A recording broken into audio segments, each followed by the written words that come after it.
Why are we so obsessed with film?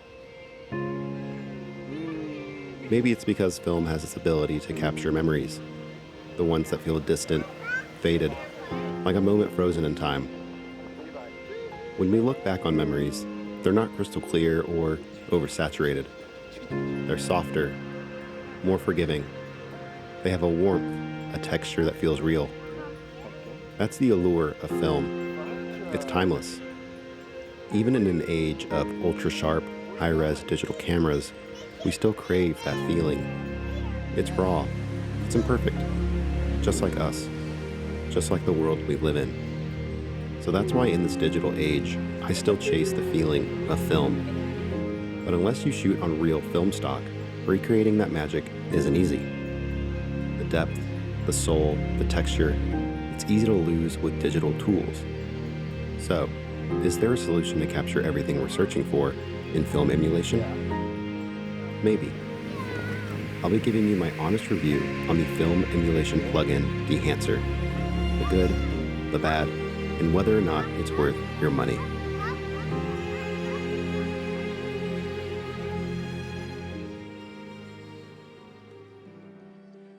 So what is Dehancer? Dehancer is a film emulation plugin for DaVinci Resolve, Premiere Pro, Final Cut Pro, and even iOS. Yep, you can use an iPhone. Now, film emulation is nothing new, and there are plugins everywhere. You have LUT packs, things like Film Convert, and even DaVinci Resolve and other programs have built-in tools. So what makes Dehancer different? Well, instead of just slapping on a LUT and adding film grain on top of your footage, Dehancer simulates the entire chemical film process, like the old school process. They even say on their website their film grain isn't just an overlay, but it literally rebuilds an image with little granules based on the color and brightness details of your image. Honestly, it sounds a little too good to be true, but here's a quick before and after comparison so you can see for yourself.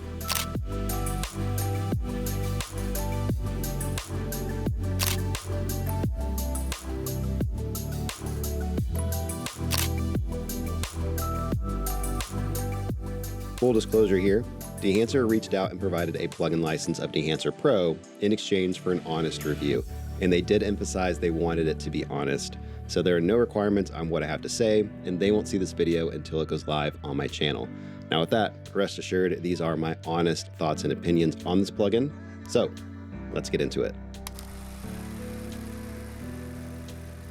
So I'm in DaVinci Resolve here, and there's nothing crazy about this node tree, I promise. It's just a simple log to Rec 709 conversion, followed by my normal structure, which is a reduction in highlights, a white balance. For this, I did a decrease in saturation, which was specific for this film emulation, and then just a standard exposure curve. And these are corrections Dehancer recommends if you're using a node sequence in DaVinci like I am here, but you can do all of these corrections within Dehancer itself if you wanted to. But what we're after today is this last node, which is Dehancer. And what I'm going to do is disable it, create a new node, and we'll just call it Dehancer 2. And we will put a default Dehancer plugin on that. And there we go. The first thing you'll notice is by default, it puts a film emulation on our footage. And to be completely honest, I can't decide if I like that or not, but it is what it is. Looking at the interface on the right-hand side here, we can see that it's well organized. However, it is immediately apparent that there is a learning curve, especially if you're not familiar with every single aspect of processing film, like real film, like me. I've shot a lot of it, but I've never processed film for video myself. So Dehancer isn't a click and done filter. It requires fine tuning. Now, personally, I appreciate dialing in an image and having that much control, but you may not. Initially, I had to refer to the quick start guide on how to properly use this plugin a lot, and I've seen several other reviews talk about how this is a downfall, but I think it's because they're looking at it as just a plugin, when they should really be looking at Dehancer as its own individual piece of software, because that's how powerful it is. The word plugin, at least to me, makes it seem like it's plug and play, which it's definitely not. First, we have film profiles. On their website, they say they have over 60 profiles in here, and they weren't lying. This list is massive. And each profile not only has its own unique look in terms of color, but they all have a different film grain characteristic as well, which is really cool to see. I experimented with all of these different profiles, but these were the 6 I came across that I really liked. In the profile I chose for the intro sequence, the final grade, is the Fuji Color 100, which is this. It looks so good, it's so nice. Dehancer claims these profiles are accurate to what these real film stocks look like. Now, I don't have a deep technical knowledge about what each of these are quote-unquote supposed to look like, but what I can say is straight out of the gate, to me, these look like film. Without any other adjustments, here's a before and after.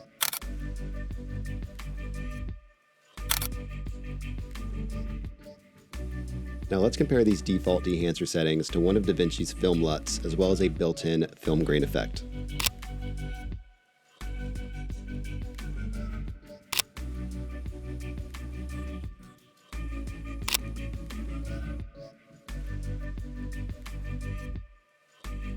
And again, these are just Dehancer's default settings with a film profile selection.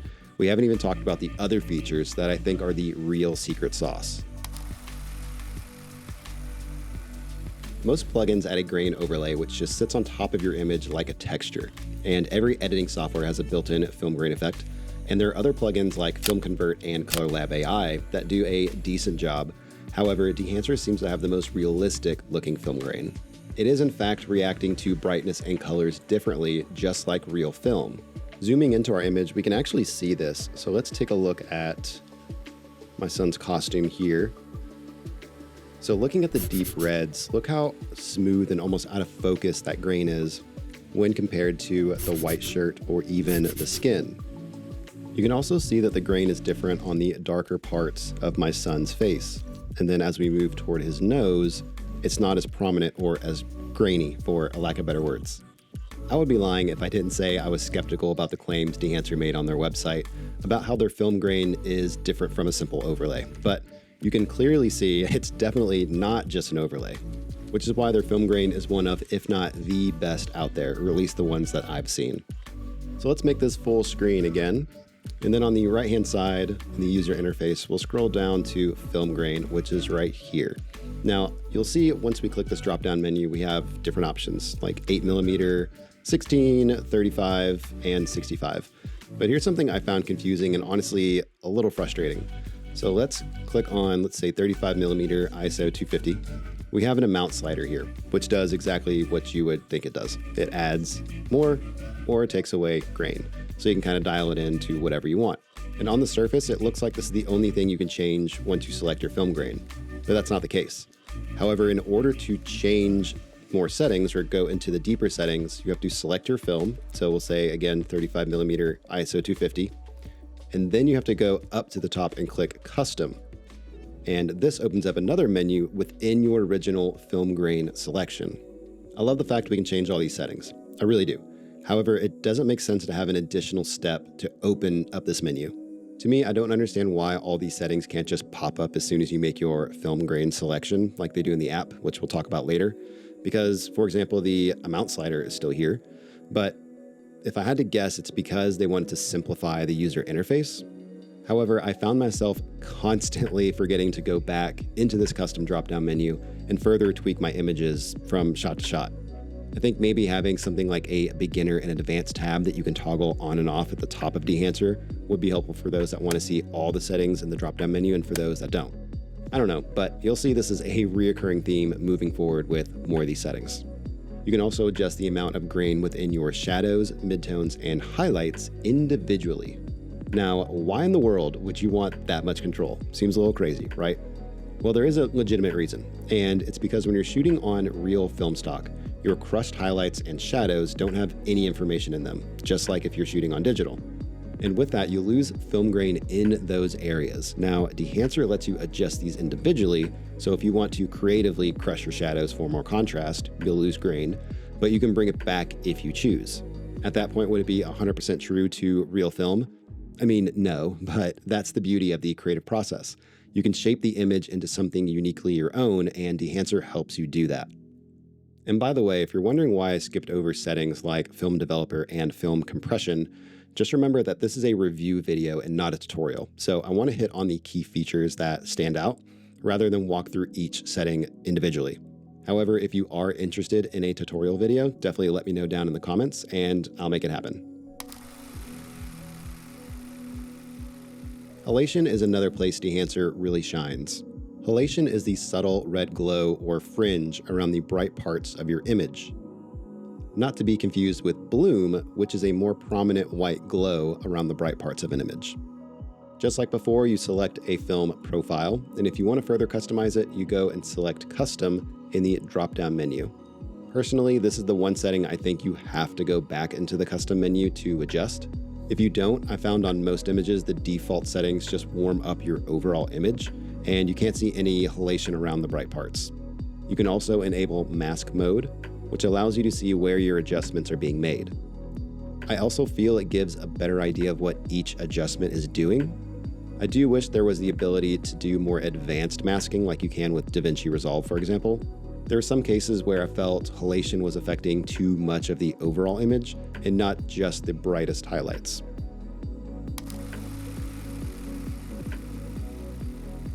Then of course there's bloom, which I'm sure you're familiar with. If you've ever heard of or used a Pro Mist filter, bloom is what these filters are trying to emulate. Even with default settings, I think Dehancer does a great job with this. And just like halation, you can adjust custom settings and make those adjustments using a mask if you so choose. I thought this setting was very interesting. It's simply called print, and it gives you the ability to quote-unquote print your image onto different print stocks. Now, to make sense of this, you need to think of your image no longer as digital, but as if you were actually using a piece of film. So if we scroll back up to the film or film stock, we're again using the Fuji Color 100. After we're done shooting on this film, it's going to give us a negative image. Then we take that roll of film and we send it off to the lab, and they print it onto positive film. And this film, just like the one we shot on, has its own color and contrast characteristics. Think of it like printing a photo on different types of paper, like glassy, matte, or textured. Each one is going to change how the image looks. Now in the quick start guide, Dehancer says it's convenient to match your print medium with the film that you shot on. I'm not quite sure what convenient means, but because I use the Fuji film profile, I also selected the Fuji film print. Now I could be wrong about this, so don't quote me on it, but I believe Dehancer is the only plugin out there that gives you the ability to select a film profile in addition to a print profile. But if you know of any others out there, definitely let me know in the comments, because I thought this was a very interesting thing that you could change. And if Dehancer is the only one that can do this, it definitely sets their process apart from the others. And toggling this on and off, you can see there is a huge difference between quote-unquote printing your film or not. Then we have some settings you may be familiar with since they're pretty common. We have film damage, which is your dust and scratches, all the stuff popping up on the screen, which Dehancer has the most amount of settings and customization I've seen with this. Maybe a little too much, but we like options, right? It's fine. Film breath, which is the subtle change in color and contrast frame to frame in your image. And I exaggerated this example quite a bit, but I wanted to make sure you could see what it's doing. Otherwise, it's a little too subtle to see. And there's overscan, which shows you a film strip and sprocket holes on the side of your footage. Now, I think all these tools are great, and when they're all used subtly, really help sell the illusion of film. But there's one setting in particular I think is awesome and gets overlooked, which is called gate weave. This is that jitteriness you see in the very early days of film or on small formats like 8mm. It's present in all film, but isn't as prevalent on large formats like 65 or 70mm. To me, it's one of the key characteristics of shooting 8mm film, and when I saw this was a setting you can not only turn on but also adjust, I was absolutely stoked. So while others may look past it like, that's pretty cool, I think it's a key feature and it's a very important characteristic to film. Before we talk about some criticisms, because believe it or not, I do have some, let's take a look at Dehancer's iOS app.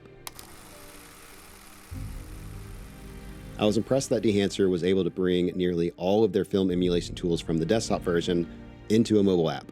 I expected a stripped down and honestly a very simple experience, but all the core tools are still there, and I honestly don't know how they did it because it's a lot of tools. As soon as you open the app, you can tell they did a great job optimizing the user interface for mobile. You can open up a video from your camera roll, and then right away you can start editing. Now, I love that you can apply the last settings that you used onto new videos, or you can even save settings as presets, so you can make a faster workflow in the future. Because I don't know about you, but when I'm doing edits on my phone, I want things to be super quick and efficient, and a feature like this makes creating multiple clips so much easier. The editing process feels just like the desktop plugin, so if you're familiar with the desktop version, you'll definitely have no issue using the mobile app. The final image quality is fantastic, and there's no noticeable loss in resolution, and I did test that with my computer just to make sure. Of course, since we're intentionally degrading the image for a film look, it's harder to say if there are any subtle quality losses, but after testing a whole bunch of clips, I think it holds up pretty well. That said, I feel there are a few usability issues that are holding it back.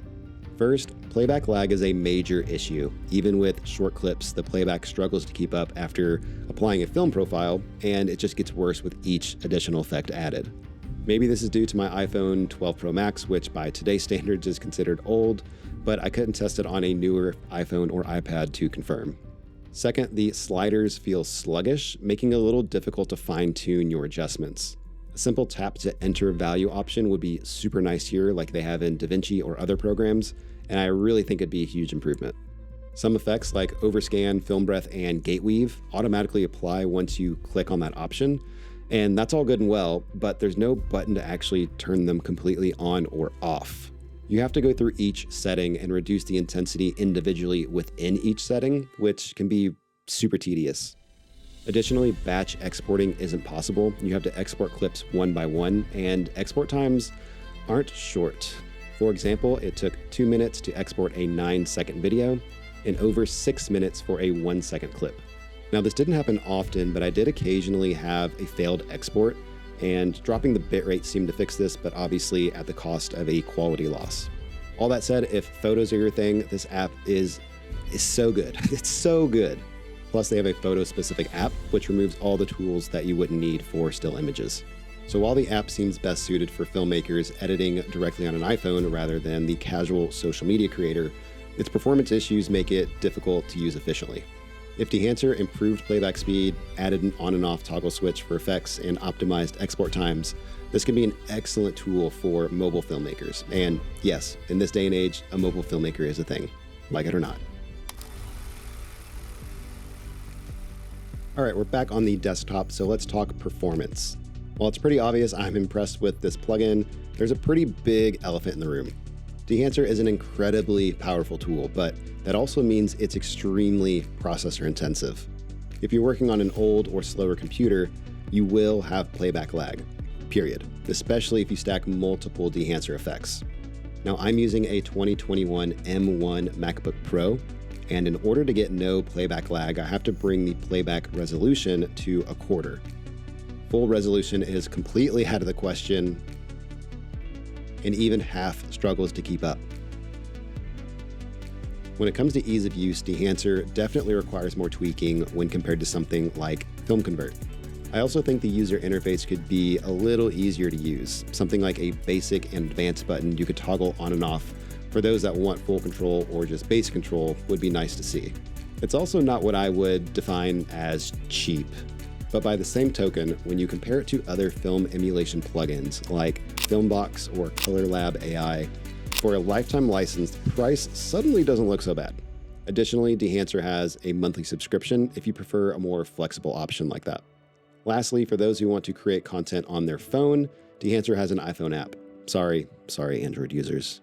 But keep in mind, this is a separate subscription entirely from the computer plugin. So here's the ultimate question. Who is Dehancer for, and should you buy it? If you're a filmmaker or colorist who wants full control over your film emulation, I think this is the best plugin out there, period. It's not a quick filter or a LUT, it's a full-fledged film processing software. But if you're looking for a fast, quick film look with minimal adjustments, something like Film Convert or even DaVinci Resolve's built-in tools might be a better choice for you. Personally, I was skeptical at first, and the learning curve was there. However, now that I have the hang of it, I plan on permanently integrating Dehancer into my workflow moving forward, especially for all of my creative and personal projects. It gives me the look I fell in love with so many years ago when I first started filmmaking, and I'm really looking forward to using it some more. If you would like to get it for yourself, I'll have a link in the description as well as the comments. And if you use the code UNLOCKFILM, you'll get 10% off your purchase. It also helps the channel grow so I can take on more ambitious projects and, of course, bring you along for the ride. So tell me, would you personally use Dehancer on your projects, or do you have another favorite film emulation tool? Let me know down in the comments. As always, thank you so much for spending just a little bit of time with me today, and I'll see you again in the next video.